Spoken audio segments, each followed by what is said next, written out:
guys? I already tried recording this video once, but I think I can consolidate what I'm going to say down into a much more compact video. So, basically, we're going to be talking about a hard one today, bro. Last one was like some motivational hope core, whatever you want to call it, and this one is not really. This one's just some real stuff. So, to give you some background, over the course of the past, I guess, 6 months or so, I cheated on my girlfriend, basically.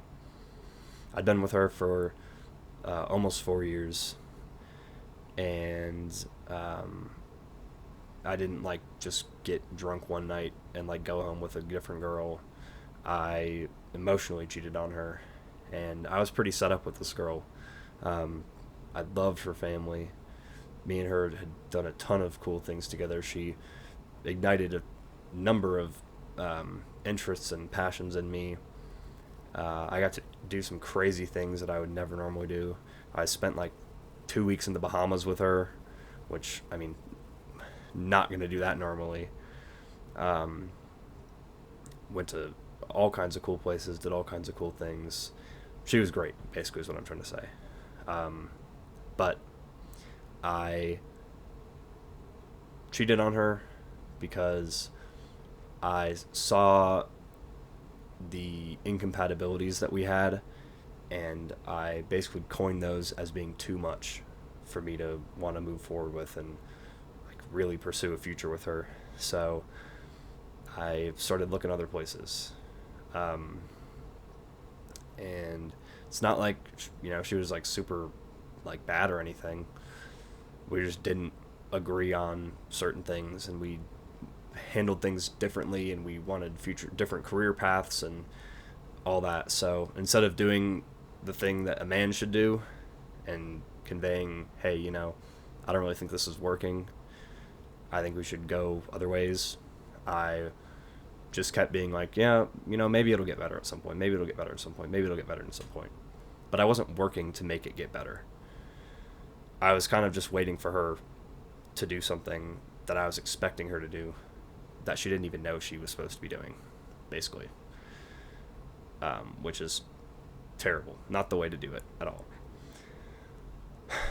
And after, the proceedings of this whole event, me and her don't talk anymore. But we did for a little bit, kind of just as like we were just trying to figure out what to do, and I kind of kept just beating her down. I didn't give her the respect that I should have, and I just did what I wanted to do, basically. And the proceedings of that have been rough, dude. It's been real rough. Waking up every day, going to text her, and remembering, oh, yeah, you can't do that anymore. And it's hard, dude. Being alone for the first time in 3.5 years. I don't know if I mentioned that. That's how long we were together. I think I did. Whatever. Yeah, it's pretty hard being alone. But the point of this video is an analogy that my roommate gave me that has really helped me.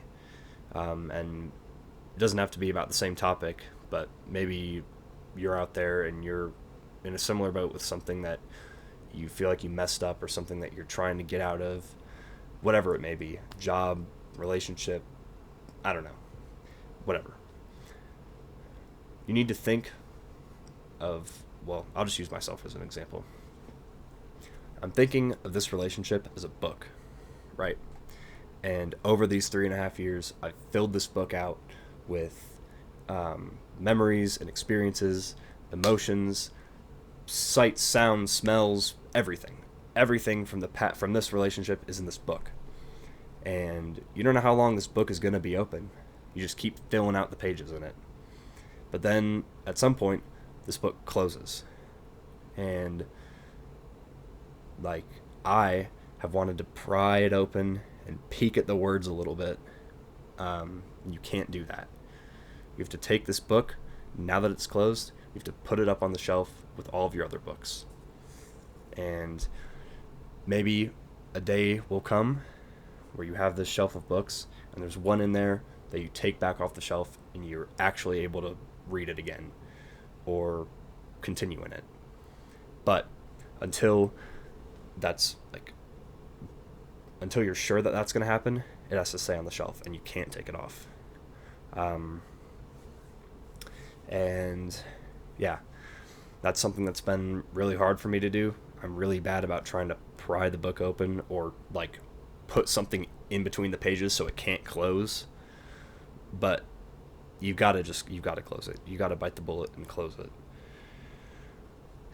And it's pretty hard, dude. I'm not gonna lie. Like, I'm still kind of the Band-Aid has just freshly been pulled off, but it stings pretty bad.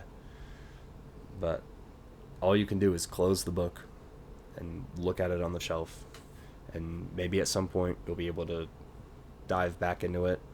But no matter how long the book is, if you keep it or if you keep it open, you're gonna mess up all the good stuff from that book, because you're gonna add a bunch of you're gonna add different things to it. Basically, you're gonna add bad stuff into it, or you know what I'm trying to say. Add things into it that shouldn't be in it, and that's the importance of just closing it. So, I hope there's someone out there who is in, well, maybe not in a similar situation, but someone who can take something from that analogy. I don't know what it's about, but I'm sure there's something that you can relate to this book analogy. But yeah, that's all I really had. I'm sure I'll be back at some point. I kind of just record these whenever I feel like I have something worth saying. So, we'll see. But yeah, whoever's watching this, hope you stay safe. Learn from your mistakes. Don't cheat in anything, in any area. It doesn't have to just be relationships. Just don't cheat at anything. And know the right time to close a book and to not try to keep it open. So, peace out.